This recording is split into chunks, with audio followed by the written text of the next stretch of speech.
আমরা আছি এখন ইন্ডিয়া, আর এটা হচ্ছে চাইনিজ। এটা পুরোটা চাইনিজ। এখানে যে শেকল দেওয়া রয়েছে এটা পুরোটা চাইনিজ। এদিকে ইন্ডিয়ান, এটা ইন্ডিয়ান, আর এটা চাইনিজ, পুরো চাইনিজ। চায়না চলে যাচ্ছে। তো এখানে প্রচুর প্রচুর ভিড়, আর এখানে অক্সিজেন নিচে, যারা নিচে দিকে আসবে তারা একবার হলেও অক্সিজেনটা নিয়ে আসবে। কারণ আমার এখানে আসতে দম ছুটে গেল ভাই, মরে যাওয়ার মতন একবারে শেষ অবস্থায়, মানে নিঃশ্বাস পাওয়া খুবই মুশকিল। আর ঠান্ডা তো বলা যাবে না, সব দেখছো কীভাবে পড়ে আসে, আর আমি কিছু নিই নাই, ভাবতে পারি না এতটা ঠান্ডা থাকবে। তো দেখো এটা চাইনিজ বর্ডার। তো এখান থেকে শুধু ফটো,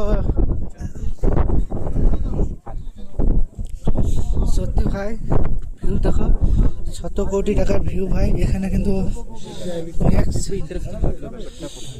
এসে খুবই ভালো লাগলো, হয়তো আর আসতে পারবো না।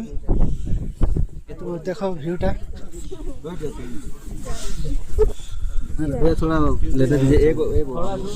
এটা চাইনিজ পুরোটাই। আর ওই যে কাঞ্চনজঙ্ঘা, এখান থেকে পাথরের বড় বেড়িটা দেখতে পাওয়া যাচ্ছে।